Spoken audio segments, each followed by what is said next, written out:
Assalamualaikum. Jangan lupa like, comment, and subscribe. Bye. Bisa kita kembangkan dengan tanya jawab terkait masalah zakat, ya, biar lebih hidup nih. Kita persilakan kalau ada yang bertanya. Ya, silakan. Ya, terima kasih Pak Ustaz. Ya. Terima kasih Pak Ustaz. Assalamualaikum warahmatullahi wabarakatuh. Waalaikumsalam warahmatullahi wabarakatuh. Ustaz, semoga maaf dulu dan saya ada satu pertanyaan Pak Ustaz. Misalnya kita mau masuk ke kegiatan, hasil itu sampai nisabnya. Tapi kalau dihitung dari pengeluaran pembiayaan kegiatan itu kita masih maksudnya nisab itu tercapai.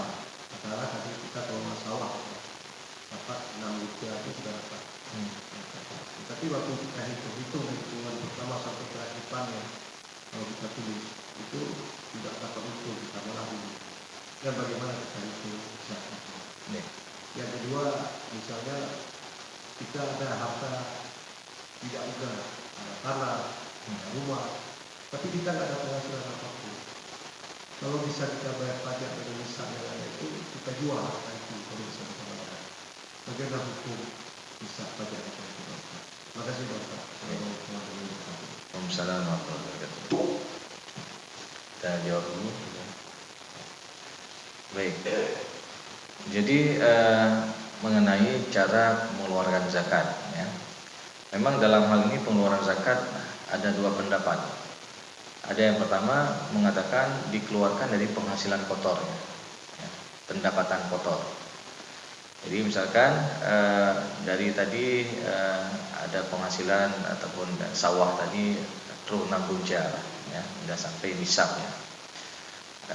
Tapi ketika kita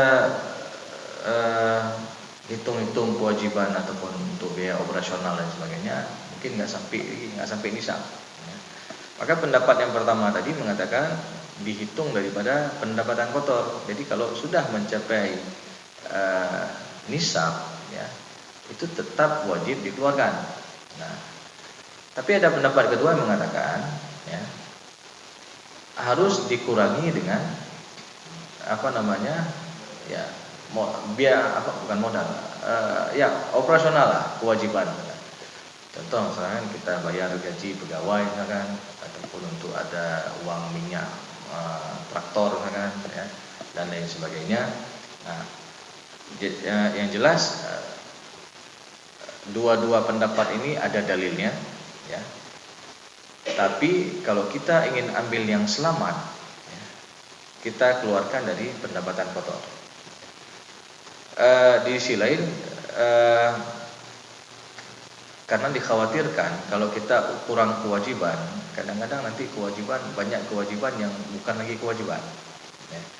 Sudah kebutuhan yang sekunder, udah bukan primer lagi.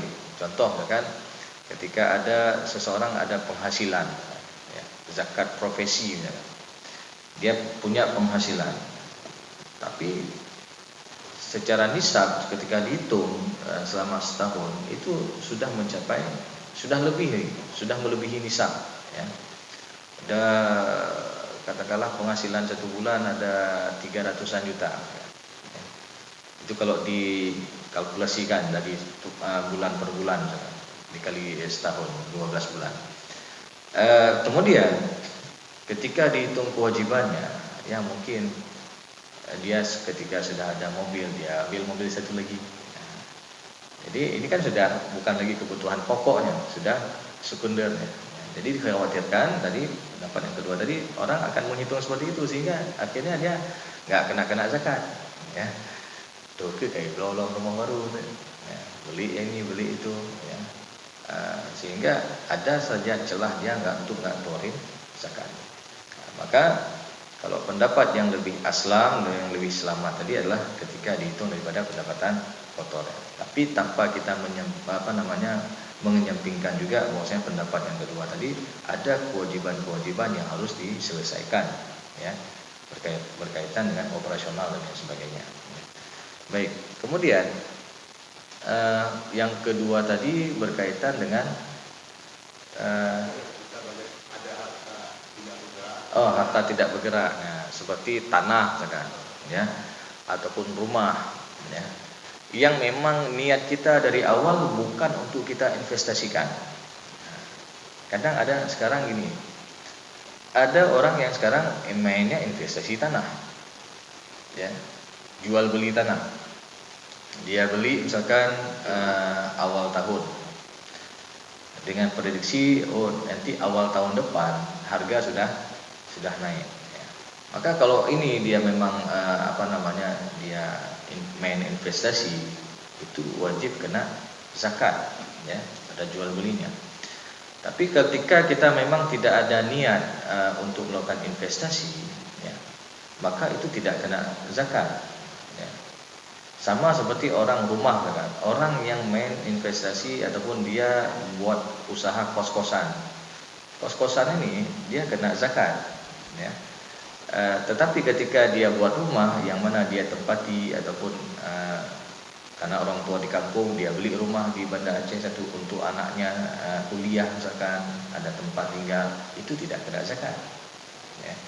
Tapi yang kena zakat itu adalah yang ketika diniatkan untuk investasi, ya. Jadi seperti itu.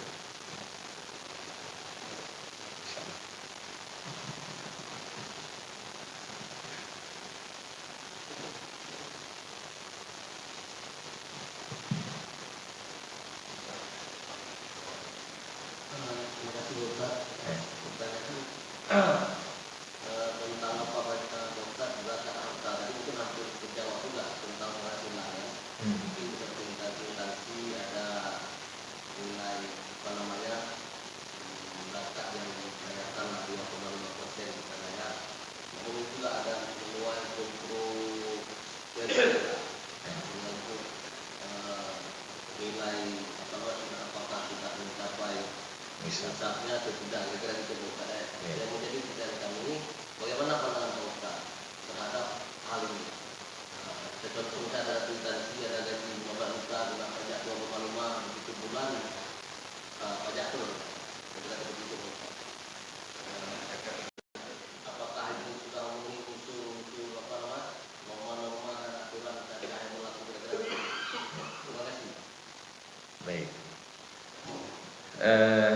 Tentu sebagaimana kita sebutkan tadi bahwasanya zakat itu harus memenuhi rukun-rukun dan syarat-syaratnya. Ya, rukunnya tadi harus mencapai nisab dan haul selama 1 tahun. Berapa nisab zakat penghasilan itu dikiaskan kepada zakat emas, ya. Zakat emas itu 85 gram. 85 gram berarti kalau kita mayamkan itu dibagi 3,33, ya, karena satu mayam itu jatuhnya 3,33 gram, berarti kurang lebih sekitar 25 dah. 26 ya, kalau kita bulatkan ya, 26 mayam. Jadi ya, 1 mayam 3 juta hari ini.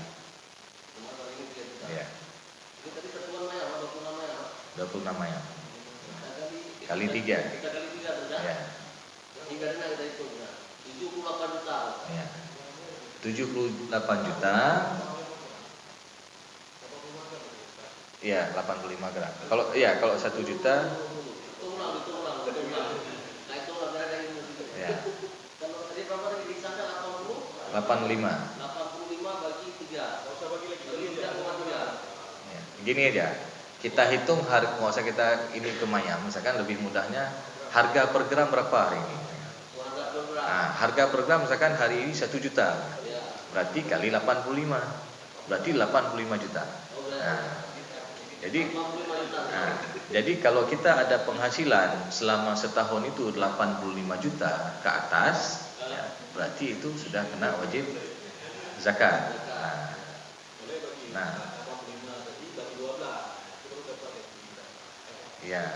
Ya. Jadi intinya ketika sudah mencapai nisab ya dan mencapai haul 1 tahun itu wajib dikeluarkan zakat. Nah, sekarang kebijakan dari pemerintah ataupun instansi kita dipotong dari gaji per bulan. Nah, ada kan yang namanya gaji kan tergantung golongan. Ya. Ada golongan yang memang sudah kena wajib zakat. Ya. Ada juga ketika kita hitung setahun dia nggak sampai nisab emas. Ya. Katakanlah secara kalkulasi tahunan itu penghasilannya 70 juta kan penghasilannya selama 1 tahun ya. Kan berarti nggak mencapai nisab. Tapi karena aturan instansi disuruh keluarin dipotong zakat juga ya 2,5%. Nah, tentu dalam hal ini karena ini adalah kebijakan pemerintah itu sebenarnya jatuhnya kepada sedekah bukan zakat ya. Karena zakat ini dia tetap harus memenuhi rukunnya mencapai nisab dan murur ataupun berjalannya haul selama 1 tahun ya. Jadi seperti itu. Jadi ya kalau memang sudah ada kebijakan mungkin mana kita ya? Kecuali kalau kita jadi pejabat yang bisa berubah ya. Ya. Per bulan 7 juta. Masalahnya 7 juta itu sudah minus kena kredit lagi. Ya. Potong gitu. Ya. Kereta itu bukan lagi pembajakan kan, jadi penerima Penerima zakat. Ya. Karena salah satu penerima zakat al-gharim ya, orang yang terlilit utang ya. Terlilit kredit juga. Tentu ya, makanya tadi kita katakan dalam dia mengambil pembiayaan ataupun kredit tadi untuk apa? Kalau memang untuk kebutuhan primernya kan dia nggak ada rumah, dia ambil cicilan rumah kan. Ya tentu dengan akad syariah tentu saja ya, bukan dengan konvensional. Tentu dalam hal ini ya karena dia ada kewajiban atau untuk memenuhi kebutuhan pokoknya, maka dia nggak kena zakat sebenarnya. Tapi kembali kita kepada tadi bahwasanya sudah ada aturan regulasi dari ya instansi kita, dari pemerintah kita, setiap ada penghasilan ya ataupun honor dan lain sebagainya itu tetap dikenakan pajak 2,5%. Ya tentu itu untuk kemaslahatan. Dan disinilah sebenarnya perang Baitul Mal sebenarnya. Ya. Karena kenapa? Ada pengakuan dari Kepala Baitul Mal Aceh di tahun 2021 itu potensi zakat di Aceh itu hampir mencapai 4 triliun ya, potensinya, tapi yang terlaksanakannya hanya sepertiga saja ya. Ya, nggak tahu kenapa nih ya. Maka kalau memang ini bisa terlaksana dan Baitul Mal bisa mengelola dengan baik, mungkin Hanali Urungasin di Aceh ya. Makanya ya tentu pengelolaan Baitul Mal dan kesadaran bagi kita masyarakat untuk mengeluarkan zakat ini harus lebih peka sebenarnya. Karena apa? Ketika kita benar-benar mengeluarkan zakat dan Baitul Mal mengelolanya dengan baik dan disalurkan kepada yang berhak menerimanya, tentu mungkin kita nggak ada lagi orang miskin ya, sehingga mengangkat grade Aceh sedikit ya. Nggak terjadi nomor berapa kemarin termiskin? Nomor 1 ya. Mungkin ini juga salah satu solusi ya untuk keluar dari masalah tersebut ya. Baik. Lain ada yang bertanya tadi?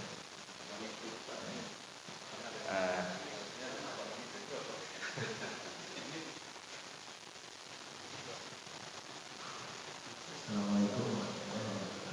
Waalaikumsalam warahmatullahi wabarakatuh. Ada dua.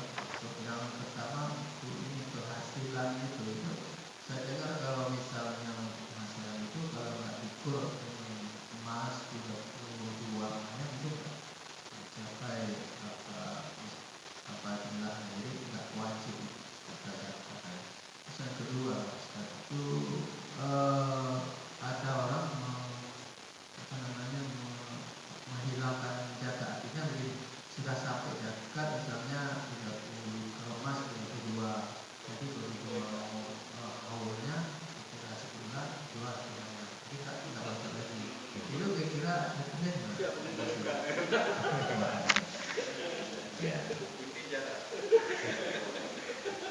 Jadi tadi Pak ya, eh, pertanyaan pertama tadi sebenarnya sudah terjawab tadi ya. Maksudnya ketika eh, ada penghasilan seseorang itu belum sampai nisab tadi ya, belum sampai haul setahun ya, maka dalam hal ini tentu dia tidak wajib mengeluarkan zakatnya.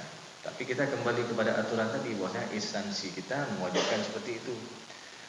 Mau yang sudah sampai haul ataupun sampai nisab ataupun yang nggak sampai, diratain semua ya, tetap kena zakat. Maka tentu dalam hal tadi apa yang dipotong dari 2,5% bagi yang belum mencapai nisab itu dianggap sebagai sedekah, bukan dianggap sebagai zakat ya.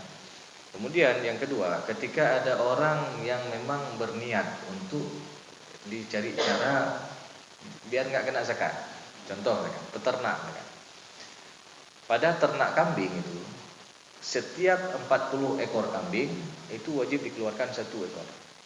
Ya, jadi 40 1 ekor kambing. Nah, kadang-kadang ya, ketika udah sampai 39, tong satu, ya, ataupun jual satu. Maka Allah tahu niat seseorang ya. Jadi Allah mengetahui niat seseorang. Kalau memang niatnya tadi untuk agar dia tidak terkena zakat ya, maka dia berdosa. Tapi kalau memang itu adalah suatu kebutuhan ataupun ya, memang dia memang nggak ada niat, memang katakanlah memang untuk dijual karena dia perlu uang dan sebagainya, itu berbeda ya. Tapi ketika dia sudah niat dari awal untuk menghindari bayar zakat, maka ini adalah berdosa. Karena sejatinya kita katakan tadi bahwasanya tujuan daripada zakat itu adalah untuk membersihkan harta kita dan untuk mensucikan jiwa kita daripada sifat-sifat kikir, dari sifat-sifat yang nggak bagus tadi. Ya. Jadi itu kan. Baik. Ada lagi Pak? Ya. Oh, dari ibu-ibu ada. Ya, awal. Ini menyambung penanya pertama tadi tentang sawah. Kalau mungkin tidak sawah tapi sama seperti tadi. Jadi sawah ini kita beli mungkin 1 beli, jadi bagi mungkin 100 juta.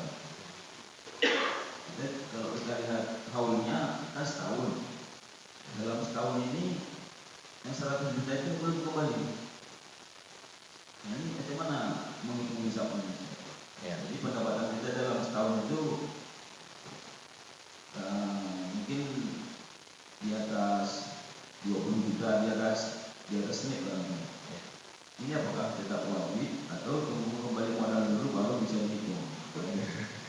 Baik. Berkaitan dengan tadi orang beli sawah kan 100 juta. Setahun ada berapa kali panen? 2 kali panen kan. Ya, 2 kali panen adalah pendapatan bersih dia sekali panen 20 juta sebenarnya. Kan belum balik modal. Nah, sekarang kita bukan bicara modalnya. Ya. Jadi wajib zakat pada tumbuh-tumbuhan ataupun biji-bijian itu atau tumbuh-tumbuhan lah, ataupun pertanian itu adalah wajibnya ketika panen. Jadi ketika panen itu wajib dikeluarkan. Berapa yang wajib dikeluarkan dari zakat tumbuh-tumbuhan itu ataupun pertanian?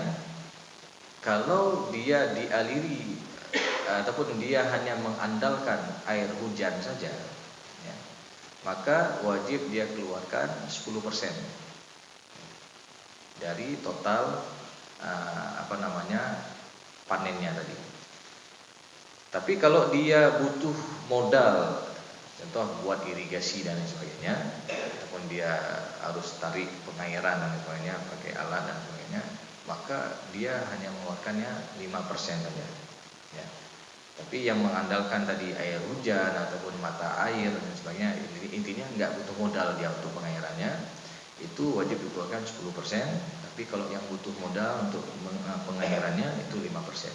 Nah, jadi dilihat untuk zakat pertanian itu adalah bukan haul 1 tahun, tapi waktu panen. Oh, kalau ada 5 kali panen dalam setahun, berarti Kalau 5 sekali panen mencapai nisab, ya, ke 5 kali yang kena zakat. Ya. Jadi bukan harus tunggu haul setahun, karena berbeda ya pada zakat pertanian. Ya. Jadi pada zakat pertanian ini adalah haulnya itu adalah yauma hasadi, ketika waktu panen, enggak harus tunggu setahun. Ya. Berbeda dengan yang lainnya, emas tadi haulnya 1 tahun. Ya. Tapi khusus untuk pertanian, haulnya itu adalah ketika masa panen. Jadi ketika panen misalkan, panen pertama ada misalkan 700 kilo misalkan. Nah, 700 kilo ya, berarti wajib dia keluarkan 10%. 70 kilo. Ya dari 700 ya, 70 kilo. Nanti tinggal ditaksir aja. Ya. Oh, berapa harga itu 1 kilo? Tinggal kali, itu yang dikeluarkan. Ya. Oh, nanti panen kedua juga seperti itu, panen ketiga seperti itu. Jadi ketika waktu panennya bukan harus tunggu setahun. Ya. Karena kenapa? Jangan kita hitung kira-kira dengan modal, ya. Karena itu sudah jadi milik kita. Ya. Dan yang menumbuhkan ini juga Allah sebenarnya. Ya. Kalau Allah kehendaki nggak tumbuh juga enggak. Ya, walaupun kita udah kasih pupuk bagus sekali pun. Ya. Ya. Jadi makanya Allah uji juga ini. Ya. Kita mau ikut nggak aturan Allah? Ya. Atau jangan-jangan kita masih ada kekotor hati kita nggak mau keluarin. Ya. Karena mungkin kita ada sifat kikir, sifat nggak mau berbagi dan sebagainya. Maka tujuan zakat tadi adalah untuk mensucikan tadi. Mensucikan harta kita daripada hak orang lain dan mensucikan jiwa kita daripada perbuatan sifat-sifat kotor. Itu ya tujuan. Seperti itu. Bukan. Kalau 2,5% itu untuk emas, kan, untuk penghasilan, ya. Tapi kalau untuk pertanian itu beda ya. Yang pertama dari segi nisabnya berbeda, ya. Kemudian dari segi haulnya pun berbeda. Haulnya itu waktu panen, bukan harus tunggu setahun. Kemudian cara pengeluarannya pun ada 2. Kalau dia dialiri dengan ataupun hanya mengandalkan air hujan, mata air dan sebagainya, itu 10%. Ya.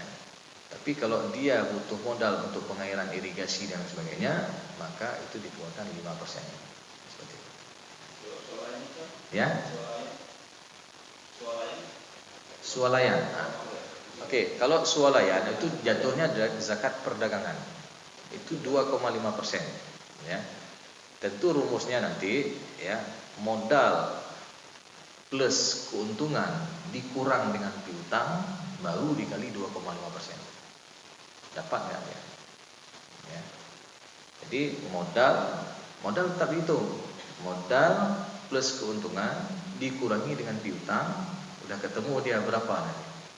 Oh, kalau mencapai 85 juta ke atas, ya, sama dikiaskan kepada zakat emas tadi, maka wajib dia keluarin zakat 2,5%. Ya. Tapi kalau nggak sampai misalkan 85 gram karena mungkin piutangnya lebih besar, ya, atau hutangnya lebih besar, maka itu juga nggak wajib dia mengeluarkan zakat. Ya. Jadi ada modal plus keuntungan ditambah dengan piutang yang mungkin balik. Ya. Karena ada juga piutang yang mungkin nggak balik. Ya. Misalkan yang dikasih pinjam ke orang, ya, tapi nggak mungkin ini kalau kita kira-kira nih mungkin balik, ya. Maka ini berarti nggak dihitung lagi. Tapi kalau mungkin untuk balik, maka ini dihitung. Ya, baru dikurangi dengan hutang. Ya. Mungkin kita ada ambil barang, kan, belum kita bayar, ya, itu juga dihitung sebagai hutang. Ya, seperti itu. Terima kasih, Pak. Kalau kontraktor dia terakhir ini bagaimana? Ya. Karena kontraktor ini kan dia ya istilahnya insidental ya. Maknanya bukan yang setiap hari ya. Nah, ini juga karena ini termasuk zakat kontemporer ya, maka dihitung seperti zakat pertanian, maknanya ketika waktu panen ya, waktu cair ya. Ya.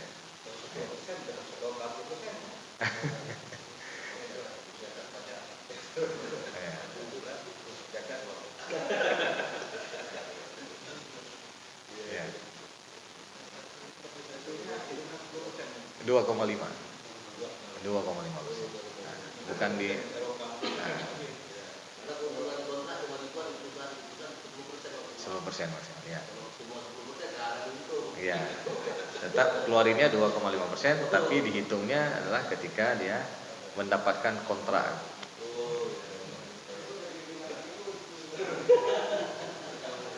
Silakan Bu. Ibu saya.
Baik. Terima kasih untuk pertanyaannya. Jadi berkaitan dengan zakat penghasilan ataupun ada uang tabungan ya. Tentu uang tabungan itu yang pertama ketika sudah mencapai nisab tadi. Nisab sudah sampai Januari 2022 udah ada di rekeningnya itu katakanlah 90 juta. Berarti kan harus tunggu haul 1 tahun sampai Januari 2022.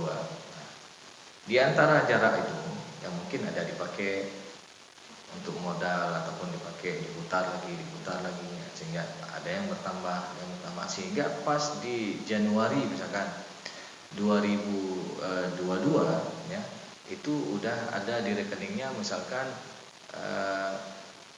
120 juta. Nah, apakah ini kena zakat? Kena. Ya. Jadi dihitung dari awal pertama kena nisab kapan? Ketika di atas 85 juta itu kapan? Misalkan tahun tadi Januari 2021. Nah, pas kita lihat Januari 2022 ya, kita lihat di saldo kita udah alhamdulillah ada lah 120 juta ya. Nah, walaupun tadi tambahan tadi kita dapat sikit-sikit dari bulanan-bulanan yang di jarak setahun itu. Nah, apakah ini kena zakat? Kena. Ya, kena zakat 2,5%. Ya. Enggak banyak ya. Dari 100 juta cuma 2,5 juta. Ya, enggak banyak. Ya. Ya, dilihat di saldo terakhir ya. Ya. Kemudian berkaitan juga dengan kos-kosan tadi ya. Walaupun ini juga termasuk dikategorikan sebagai zakat kontemporer. Masa Rasulullah nggak ada kos-kosan ya. Jadi karena dia niatnya sebagai investasi ya, dibangun rumah dengan kamar kos-kosan ataupun rumah sewa dan sebagainya. Karena niatnya investasi ya, maka dihitung zakatnya ini adalah kapan? Ketika ada orang yang sewa setahun misalkan berapa? 15 juta ataupun 12 juta. Maka nanti dari penghasilan itu dipotong 2,5%. Ya, dia keluarkan zakatnya. Karena apa? Ini adalah yang diinvestasikan. Ya. Berbeda kalau rumah yang kita tempatin sendiri ataupun kita beli rumah, buat rumah kan untuk anak kita kan karena dia kuliah di Banda Aceh ataupun di Medan atau di mana, kita beli rumah di sana dengan niat apa? Bahan katanya mana tempat dia. Itu nggak kena zakat. Ya. Tapi kalau udah diinvestasikan, ya ini baru kena zakat.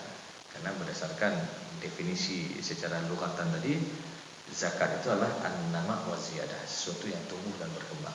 Ya, seperti itu. Ya, silakan.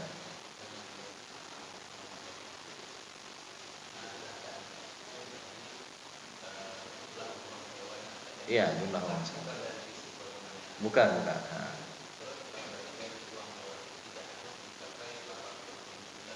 Tidak. Nah. Jadi itu ya poinnya ya. Jadi bukan dihitung dari fisiknya ya, tapi dari uang sewanya ya. Uang sewanya kemudian dan tidak harus menunggu haul selama 1 tahun dan tidak harus mencapai nisab 85 juta. 85 juta. Seperti itu. Ya. Gimana Bu? Ya, kalau sewanya bulanan ya ketika nggak mencapai sewa bulanan berapa? 1 juta. Ya. Ya. Ya. Kalaupun ini nggak dihitung misalkan, maka ini kan jadi pendapatan ya, sehingga di pendapatannya uang yang kita simpan itu juga terkena zakat nanti. Iya, dan tabungannya. Gimana Ustaz?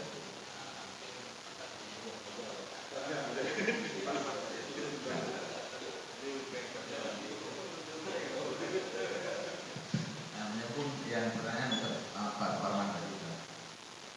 Mungkin kalau kita udah Pak Parman tadi kan tahu lah. Kalau ceritanya beli kebun sawit, dari kita adanya beli kebun sawit 1 hektar 150 juta. Iya. Lagi buah pasir lah, artinya atau sudah jarak tapi belum berbuah. Itu zakatnya apakah zakat investasi sawit tadi atau memang panennya gitu? Panennya. Panen setiap karena dilihat kan pertanian itu ketika dilihat waktu panennya. Kalau misalkan sudah dibeli kebun sawit, rupanya gagal panen, ya, apakah kena zakat? Enggak. Ya. Jadi walaupun setahun misalkan sudah dia tunggu, misalkan, karena panen, ataupun gagal panen, banjir atau lain sebagainya, maka ini tidak wajib zakat. Tetap dihitungnya adalah waktu panennya. Ya. Nisabnya 5 wasak kurang lebih 650 kg. Ya. Kalau sawit seperti itu ya.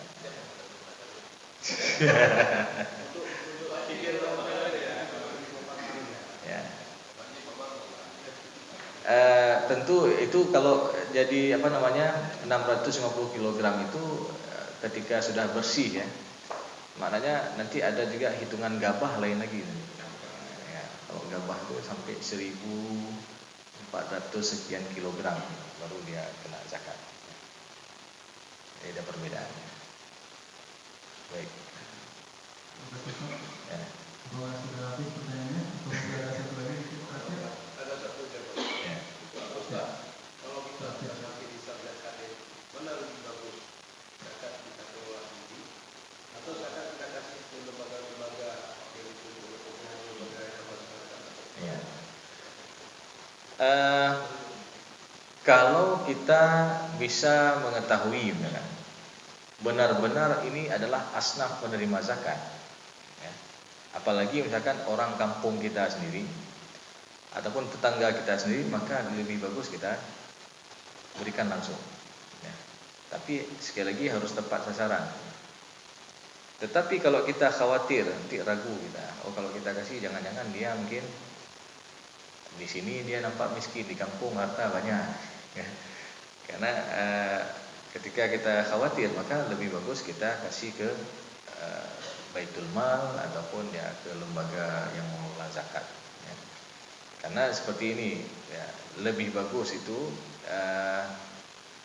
zakat itu diberikan kepada orang yang masih ada katakanlah hubungan dengan kita, ya. Ya, tetapi tidak boleh diberikan kepada anak ataupun ke orang tua. Misal kita kan merantau ke Banda Aceh, orang tua di kampung udah termasuk kategori asnaf penerima zakat, fakir miskin. Nah, lalu anaknya yang di Banda Aceh dia punya rezeki lah, ada uang. Lalu dia bilang, "Ya zakatnya tajuk turun cik anda." Boleh seperti itu? Enggak boleh. Karena anak kepada orang tua ini wajib dia nafkahi kan. Ataupun sebaliknya orang tua kepada anak. Ya. Atau misalkan orang tua dia banyak harta, anaknya kebetulan lagi sekolah ya, keluar. Lalu dikatakan ini asnaf fi sabilillah. Ya. Boleh nggak dia keluar zakat untuk kasih kepada anaknya? Nggak boleh, karena itu wajib dia nafkahi. Jadi atas bawah, ke atas orang tua, ke bawah anak itu nggak boleh dia kasih zakat. Oh tapi kalau saudara, anak kumuh dan lain sebagainya itu boleh. Ya. Selama sekali lagi selama dia masuk ke dalam kategori yang 8 tadi, fakir, miskin, ya. Kemudian gharim, orang yang terlilit utang, ya. Kemudian mu'allaf, ya, fi sabilillah, ibnu sabil dan lain sebagainya. Itu semua ketika dia memenuhi syarat dari 8 ataupun salah satu daripada 8 asnaf penerima zakat, maka itu boleh diberikan. Seperti itu. Lagi Bang?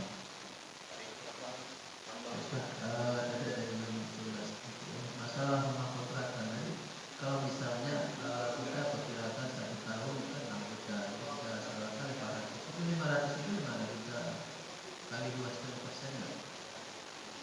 Maksudnya dari Misalnya kita mau sewa rumah kontrakan 6 juta per tahun. 6 juta per tahun. Jadi kita nggak ngambil 6 juta, ini 500 per bulan. Ujungnya kan 6 juta juga. Jadi dalam 1 bulan 500 juta, kita potong juga 2,5%. Dia wajib juga. Kalaupun nggak wajib sekarang, nanti pun kalau uang itu kita masukkan ke dalam tabungan kita, nanti di tahun berikutnya itu kena juga wajib di yang kita tabung itu, ya, penghasilan jadi. Jadi ada zakat penghasilan. Jadi ketika udah disimpan tadi 500 sampai 6 juta, itu juga wajib kita keluarkan. Ya. Itu bagus apa per bulan atau per tahun? Nah, kalau secara ininya per tahun, ya.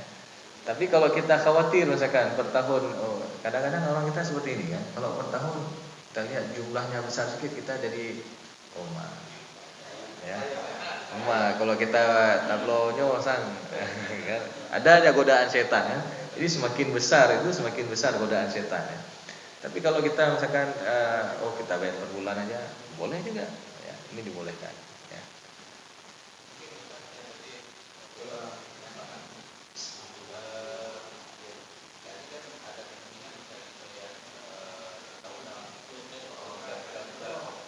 Ya. Belum wajib.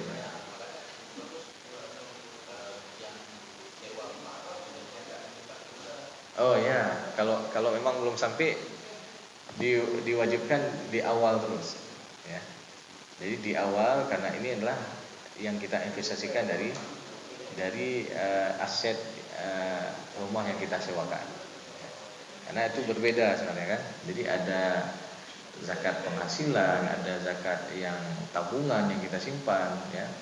Ada yang kita investasikan, apalagi misalkan kita ada bisnis ternak ayam, ya kan. Ya, ini juga kena zakat. Ya, seperti itu. Baik. Kalau ada. Ya. Baik, mungkin satu lagi yang juga yang penting berkenaan dengan zakat fitrah. Kita sebentar lagi juga zakat fitrah. Ini juga kadang-kadang timbul polemik. Kita bayin ngampeng atau dengan yang beri, ya. Jadi sebenarnya pendapat jumhur ulama itu adalah diwajibkan dengan makanan pokok, qutul balad, ya, makanan pokok. Yang hanya memperbolehkan secara qimah nilai itu adalah pendapat Imam Hanafi, ya, Imam Abu Hanifah. Tetapi kita juga melihat kemaslahatan ini, ya. Jadi orang fakir miskin kita ini kan bukan hanya butuh kepada beras, ya. Mereka juga butuh untuk yang lainnya, apalagi minyak. Minyak harga udah naik, ya. Kadang-kadang yang kita sayangkan ketika pembagian secara beras, kalau semuanya beras, kan fakir miskin kan nggak butuh beras juga semuanya. Kadang-kadang ketika dibagi itu beras sudah dicampur, beras nomor 1, nomor 2 sampai beras yang paling rendah kualitasnya. Itu dicampur semua. Kadang-kadang mereka jual juga nanti. Dijual juga dengan harga yang murah. Mungkin kalau satu sak 15 kilo misalkan kita beli 150 ya. Ini ketika dijual oleh mereka nggak sampai 100 mungkin. Karena apa? Sudah bercampur semua ya. Maka bagaimana kondisi kita hari ini? Maka kalau kita bisa kita mengeluarkan dengan uang pun sah juga. Kita keluarkan dengan beras pun sah juga. Karena inti daripada tujuan zakat fitrah itu apa? Untuk memenuhi hajat fakir miskin pada hari Aid, pada hari raya. Jangan sampai mereka susah, ya nggak ada makanan dan lain sebagainya. Itu tujuan daripada zakat fitrah. Baik, ini mungkin ini saja Bapak Ibu yang dimuliakan oleh Allah SWT. Mudah-mudahan apa yang kita telah pelajari bersama pada siang berbahagia ini bisa menjadi ilmu yang bermanfaat dan bisa kita amalkan dalam kehidupan kita sehari-hari. Lebih dan kurang saya mohon maaf. Aqulu qouli hadza wa astaghfirullah li wa lakum lisa'il mu'minin. Wassalamualaikum warahmatullahi wabarakatuh. Waalaikumsalam warahmatullahi wabarakatuh.